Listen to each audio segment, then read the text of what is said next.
36 गोलियां, नखून उखाड़ दिए, पेट फाड़ दिया, आंख निकाल ली। क्यों? दोबारा पूछूंगी, क्या झंडा हटाने के लिए हमारे देश का कानून किसी की निर्मम हत्या करने की अनुमति देता है क्या? ये बहुत आम बात हो रही है। अपने से आगे सोचना पड़ेगा। देश के बारे में सोचिए, पहला। सनातन समाज के बारे में सोचिए, दूसरा। बहुत लोग घूमते फिर रहे हैं गलियों में कहते हुए कि सनातन को बटेंगे तो हम मच्छर नहीं है और गंदी बीमारी नहीं है कि हमें मसला कुचला जाएगा। और तीसरा, अपने समाज में एक दूसरे के लिए आप जो साथ में बैठे हैं, अपने आस पड़ोस में बैठे हैं, कभी शांति से मैं इस महानुभाव के लिए, मैं इस भाई या इस बहन के लिए क्या कर सकता हूं, पहले ये सोचना शुरू कर दीजिए।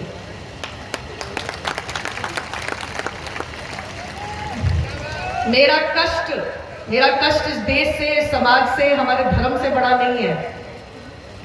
परंतु जब तक जीवित हूं, शायद आपको याद दिलाती रहूंगी कि हमने उस समय आवाज उठा ली होती तो आज ये परेशानी मेरे घर नहीं आती। इसको सोचिएगा। भारत माता की, भारत माता की, भगवान परशुराम की।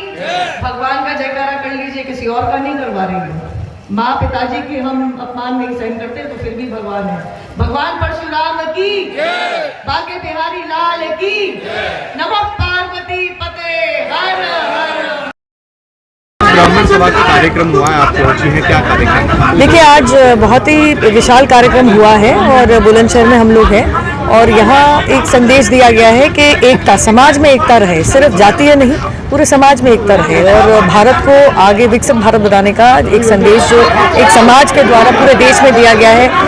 मैं तो कहूँगी अंतर्राष्ट्रीय स्तर पे मैसेज जाना चाहिए, क्योंकि हमारे बहुत भारतीय समाज के लोग अन्य देशों में भी अभी सेटल्ड हैं और वहाँ पे अपना कार्यभार संभालते हैं। तो बहुत अच्छा मैसेज क्या है कि अपने भारतीय संविधान और उसमें जो हमारे को एक सीख दी गई है, चाहे वो रामायण द्वारा हो या गीता द्वारा हो, उसको मानते हुए एक एकत्रित होकर एक दूसरे के काम करते हुए, एक दूसरे को बढ़ावा देते हुए हमारा समाज आगे बढ़ना चाहिए। बहराइच में शोभा यात्रा के दौरान एक रामगोपाल मिश्रा की हत्या हुई, वो निर्मम हत्या थी और उत्तर प्रदेश की सरकार ने उसको पूरी कार्रवाई करी है। और पहले भी कहा और आगे भी कहूँगी कि हिंदू लाइव्स मैटर। ऐसे जिस चीज़ की आपका संविधान अनुमति नहीं देता है, वो कानून अपने हाथ में ना लिया जाए। तो मैं तो धन्यवाद करूंगी कि उत्तर प्रदेश सरकार ने और अन्य भारतीय जनता पार्टी की सरकारों ने पूरे देश भर में एक कड़ा रुख अपनाया है, खासकर ऐसी गैर कानूनी हत्याओं को लेकर। बुलंदशहर के खुर्जा में पहुंचे हैं कार्यक्रम में, क्या कार्यक्रम?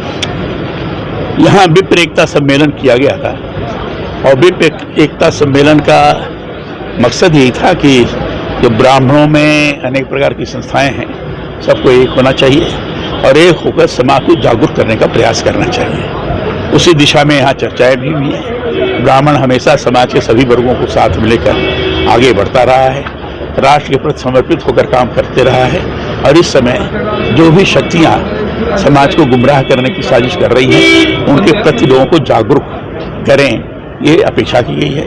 इस समय विशेष रूप से संविधान के बारे में गलतफहमियां पैदा की जा रही हैं। ये भी कहा गया है क्योंकि हिंदुस्तान का संविधान ऐसा जो कभी बदला नहीं जा सकता, लेकिन बार बार कहा जाए कि संविधान बदला जाएगा, आरक्षण समाप्त हो जाएगा, ये गलत बात है। आरक्षण भी नहीं समाप्त हो जाता। इससे संविधान के बारे में भी जो गलतफहमियां पैदा की जा रही हैं, उसको समाज के अंदर जागरूक करें लोगों को, ये सारी बातें कही गई हैं। सर, ये बहराइच में जिस तरीके की ये बड़ा दुखद घटना हुई है, बड़ी निंदनीय है, विभत्स है। रामगोपाल मिश्रा की जिस तरीके से हत्या की गई, बड़ी ही क्रूर हत्या थी और शासन ने जिस स्तर पर कार्रवाई की है, मैं समझता हूँ उपयुक्त है और भी प्रभावी कार्रवाई होने की अपेक्षा है। उत्तर प्रदेश में विप्र कल्याण केस जो मांग कर रहे हैं, अब वो लोग देंगे, उसको संगठन देगा, फिर लोग विचार करेंगे।